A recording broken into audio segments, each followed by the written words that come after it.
Ar nedēļas ziņu apskatu Tivok Latgolē Alise Plus studijā Juris Saukāns.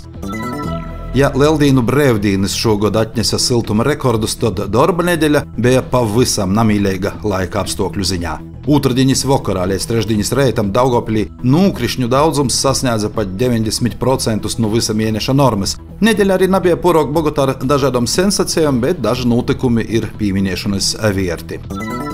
Šonedēļ NATO atzīmēja kolektīvos aizsardzības 75 gadu jubileju. Kopš izveidošanas 1949. gada 4. aprīlī alianse izaugusi no 12 dibinotoju valstīm līdz 32 dalību valstīm, kas strādāja kopā, lai nodrošinātu mūsu drošību. Sabiedrotos kopīnu saista kopīgas demokratijas, individuālos brīvības, cilvēku tiesību un likuma varas vērtības.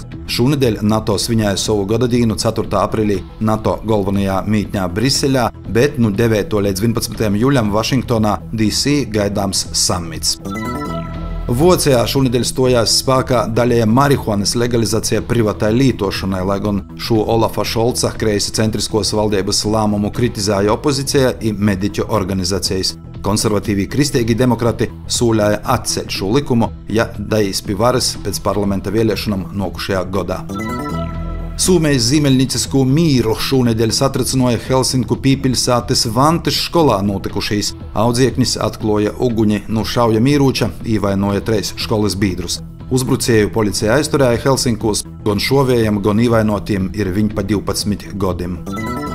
Latvijas Republikas finanšu ministrs Arvils Ašerādens šonedēļ apmeklēja Daugavpili un atzinīgi novērtēja pašvaldības sniegumu gan Eiropas Savienības fondu līdzfinansētos projektu īstenošanā, gan izglītības īstožu teikla sakārtošanā, gan uzņēmējdarbības vides attīstībā.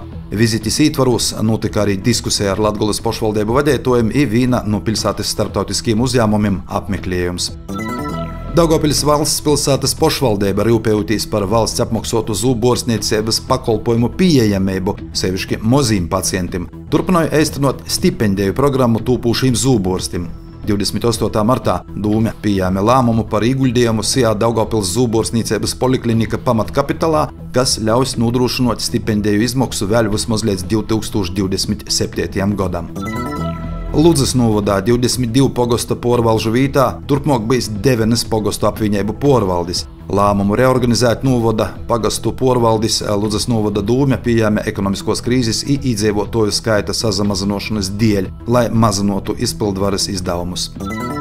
Bolvu novada pašvaldība lūgs 2,4 miljonu eiro aizņēmumu iz 3 gadiem no valsts kases budžeta ar noteiktu gada procentu likmi budžeta un finanšu vadībai. Aizņēmuma pamatsummas atmaksu pašvaldība plānoja veikt no nokušo gada marta, garantējot ar pašvaldības budžetu. Jau janvarī pašvaldības budžeta veidošanas laikā Finanšu komitejas sēdē izskanēja informācija, ka pašvaldības budžetā šogad trūkst 4,8 miljonu eiro. Budžeta projektā līdzekļu ekonomijas nolūkos ietverta 4 dienu darba nedēļa, reorganizētas kultūras īstoģis un pogostu porvaldis, kā arī likvidētas 2 interešu izglītības īstoģis.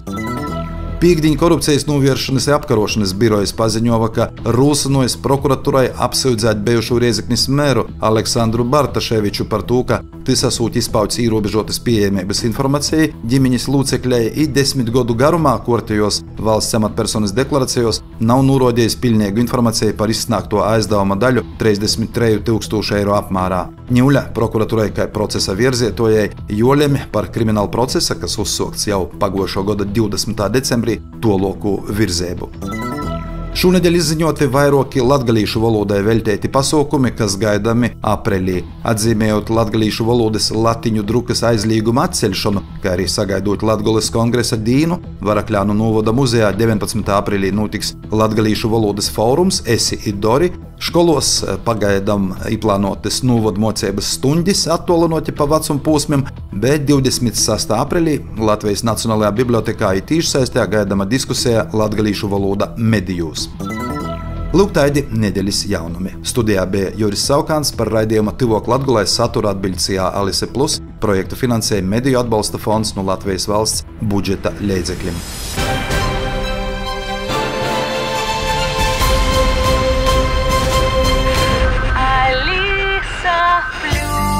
Radio